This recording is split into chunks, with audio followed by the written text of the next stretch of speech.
ഇന്ന് നമുക്കൊരു കിടിലൻ ഇഫ്താർ സ്നാക്ക് ഉണ്ടാക്കിയാലോ? വളരെ എളുപ്പത്തിൽ ഉണ്ടാക്കാൻ പറ്റിയ നല്ല ടേസ്റ്റി ആയിട്ടുള്ളൊരു സ്നാക്കാണിത്. ബ്രെഡും ചിക്കനും ആണ് കേട്ടോ അപ്പോൾ ഇതിലെ മെയിൻ താരം. പിന്നെ ഇതിലെ ഫില്ലിങ്സ് വെറൈറ്റി ആയിട്ടുള്ളൊരു ഫില്ലിങ്സ് ആണ്, എളുപ്പത്തിൽ ഉണ്ടാക്കാൻ പറ്റുന്ന ഫില്ലിങ്സും ആണ്, എന്നാൽ നല്ല ടേസ്റ്റും ആണ് കേട്ടോ. അപ്പോൾ ഈ സ്നാക്ക് ഉണ്ടാക്കാൻ വേണ്ടിയിട്ട് ഞാൻ 200 ഗ്രാം ബോൺലെസ് ചിക്കൻ വേവിച്ചെടുത്തിട്ടുണ്ട്. ഉപ്പ് മാത്രം ഇട്ടിട്ടാണ് കേട്ടോ വേവിച്ചത്. അപ്പോൾ വേവിച്ചതിന് ശേഷം ഇതുപോലെ ഒന്ന് പിച്ചെടുത്തിട്ടുണ്ട്. അപ്പോൾ ഈ വേവിച്ച ചിക്കൻ നമുക്കൊരു ബൗളിലേക്ക് ഇട്ട് കൊടുക്കാം. പിന്നെ നമുക്കിതിലേക്ക് ചേർക്കാനുള്ളത് ഒരു ക്യാപ്സിക്കാണ് കേട്ടോ. അപ്പോൾ ഒരു ചെറിയ ക്യാപ്സിക്കം അതുപോലെ നേരിയതായിട്ട് ചെറുതായിട്ടാണ് കട്ട് ചെയ്തെടുക്കേണ്ടത്. ക്യാപ്സിക്കനും ചിക്കനും നല്ലൊരു കോമ്പിനേഷനാണ് കേട്ടോ. പിന്നെ നമുക്കിതിലേക്ക് ചേർക്കാനുള്ളത് മയോണൈസാണ്. അപ്പോൾ ഞാനിപ്പോൾ 1/2 കപ്പ് മയോണൈസാണ് കേട്ടോ ഇതിലേക്ക് ചേർക്കുന്നത്. ഇതിപ്പോൾ ഞാൻ ഉണ്ടാക്കിയത് 2 മുട്ടയുടെ വെള്ളയും കുറച്ച് സൺഫ്ലവർ ഓയിലും പിന്നെ വിനാഗിരി, ഉപ്പ്, വെളുത്തുള്ളി അല്ലിയൊക്കെ ചേർത്തിട്ട് ഒന്ന് മിക്സിയിൽ അടിച്ചെടുത്തതാണ് കേട്ടോ. അപ്പോൾ മയോണൈസിൻ്റെ റെസിപ്പി ഞാൻ വേണമെന്നുണ്ടെങ്കിൽ ഡിസ്ക്രിപ്ഷൻ ബോക്സിൽ കൊടുക്കാം. അപ്പോൾ 1/2 കപ്പ് മയോണൈസാണ് ഇപ്പോൾ ഞാൻ ഇതിലേക്ക് ചേർത്തിട്ടുള്ളത്. ഇനിയിപ്പോൾ നമുക്കിതിലേക്ക് ചേർക്കാനുള്ളത് കുരുമുളക് പൊടിയാണ് കേട്ടോ. 1 ടേബിൾ സ്പൂൺ കുരുമുളക് പൊടി ചേർക്കുന്നുണ്ട്. പിന്നെ വറ്റൽമുളക് ക്രഷ് ചെയ്തതാണ് കേട്ടോ, അത് 1 ടീസ്പൂണാണ് ചേർക്കുന്നത്. ഇനി ഇതിലേക്ക് ആവശ്യത്തിന് ഉപ്പും കൂടെ ഇട്ട് കൊടുക്കാം. കുറച്ച് ഉപ്പ് മതി.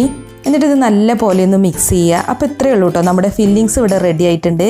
വളരെ എളുപ്പത്തിൽ ഉണ്ടാക്കാൻ പറ്റുന്ന ഫില്ലിങ്സ് ആണ്, എന്നാൽ നല്ല ടേസ്റ്റി ആയിട്ടുള്ളൊരു ഫില്ലിങ്സും ആണ് കേട്ടോ.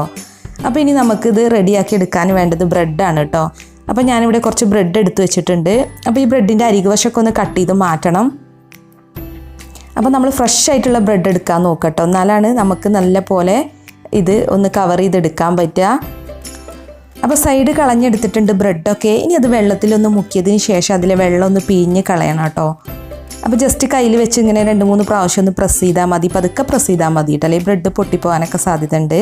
അപ്പോൾ ഇതുപോലെ വെള്ളം പിഴിഞ്ഞെടുത്തിട്ടുണ്ട്. ഇനി ഇതിലേക്ക് നമ്മൾ ഫില്ലിങ്സ് വെച്ചിട്ട് ഇതൊന്ന് ബോളാക്കി എടുത്താൽ മതി, ഇതുപോലെ കവർ ചെയ്താൽ മതി. ഞാനിപ്പോൾ എടുത്തത് ഫ്രഷ് ബ്രെഡ് അല്ലാത്തതുകൊണ്ട് കവർ ചെയ്യാൻ കുറച്ച് ബുദ്ധിമുട്ടുണ്ട്, എന്നാലും പ്രശ്നമില്ല, ജസ്റ്റ് നമ്മളതൊന്ന് കവർ ചെയ്തെടുത്താൽ മതി. പിന്നെ നമ്മൾ ബ്രെഡ് പൊടിച്ചതിലിട്ട് ഇത് കോട്ട് ചെയ്ത് നല്ല പോലെ ഒന്ന് ഷേപ്പാക്കി എടുത്താൽ മതി കേട്ടോ.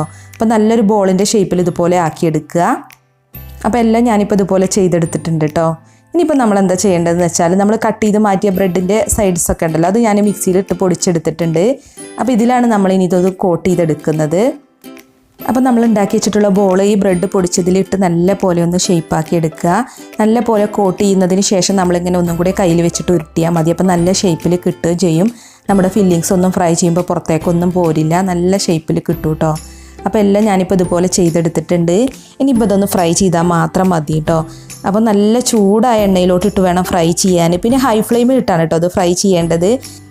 ഇതിലെ ഫില്ലിങ്സ് ഒക്കെ ആൾറെഡി കുക്കായതാണല്ലോ, അപ്പോൾ നമുക്കിനി ഇത് ഹൈ ഫ്ലെയിമിലിട്ട് തന്നെ ഫ്രൈ ചെയ്യുക. തിരിച്ചും മറിച്ചൊക്കെ ഇട്ട് നല്ലൊരു ഗോൾഡൻ ബ്രൗൺ നിറാവുന്നത് വരെ ഒന്ന് ഫ്രൈ ചെയ്തെടുത്താൽ മതി. അപ്പോൾ നമ്മുടെ ബോൾസൊക്കെ ഇപ്പോൾ ഇവിടെ നല്ല പോലെ ഫ്രൈ ആയിട്ടുണ്ട്. ഇനിയിപ്പോൾ നമുക്കിത് എണ്ണയിൽ നിന്ന് മാറ്റാം കേട്ടോ.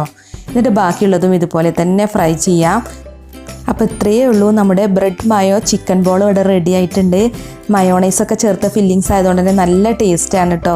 അപ്പോൾ നല്ല ഷേപ്പിൽ തന്നെ നമ്മുടെ ബോൾ കിട്ടിയിട്ടുണ്ട്, സ്ക്രാച്ച് ഒന്നും വന്നിട്ടില്ല, അതുപോലെ ഫില്ലിങ്സ് ഒന്നും പുറമേ വന്നിട്ടില്ല കേട്ടോ. അപ്പോൾ വളരെ എളുപ്പത്തിൽ തന്നെ നമുക്ക് ബ്രെഡ് കൊണ്ട് ഇത് കവർ ചെയ്തെടുക്കാം. പൊരിച്ചെടുത്ത സ്നാക്കൊക്കെ ഞാനൊരു സെർവിങ് പ്ലേറ്റിലേക്ക് മാറ്റിയിട്ടുണ്ട് കേട്ടോ. ഇനി ഇതൊന്ന് പൊട്ടിച്ചിട്ട് കാണിച്ചു തരാം. കണ്ടില്ലേ ഇതിൻ്റെ ഫില്ലിങ്സ്? കാണാൻ നല്ല ഭംഗിയുള്ള പോലെ തന്നെ കഴിക്കാനും നല്ല ടേസ്റ്റാണ് കേട്ടോ. ചിക്കനും മയോണൈസും ക്യാപ്സിക്കും നല്ല കോമ്പിനേഷനാണ്. അപ്പോൾ നിങ്ങൾ ഒന്ന് ട്രൈ ചെയ്ത് നോക്കുക, എന്നിട്ട് നിങ്ങളുടെ ഫീഡ്ബാക്കും അറിയിക്കണം കേട്ടോ. അപ്പോൾ ഈ ചിക്കൻ ബോളിൻ്റെ റെസിപ്പി ഇഷ്ടമായി എന്നുണ്ടെങ്കിൽ ഒന്ന് ലൈക്ക് ചെയ്യുക. അതുപോലെ നിങ്ങളുടെ ഫ്രണ്ട്സിനും റിലേറ്റീവ്സിനും ഒക്കെ ഒന്ന് ഷെയർ ചെയ്തും കൊടുക്കണം കേട്ടോ. അതുപോലെ നിങ്ങളുടെ വിലയേറിയ അഭിപ്രായങ്ങൾ കമൻറ്റ് ചെയ്യാനും മറക്കരുത് കേട്ടോ. പിന്നെ നിങ്ങൾ ഈ വീഡിയോ യൂട്യൂബിലാണ് കാണുന്നതെങ്കിൽ ചാനൽ സബ്സ്ക്രൈബ് ചെയ്യാത്തവരുണ്ടെങ്കിൽ ഒന്ന് സബ്സ്ക്രൈബ് ചെയ്ത് സപ്പോർട്ട് ചെയ്യുക.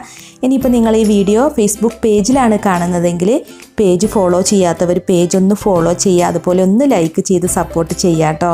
അപ്പോൾ മറ്റൊരു കിടിലൻ ഇഫ്താർ റെസിപ്പിയുമായി നമുക്ക് വീണ്ടും കാണാം. താങ്ക്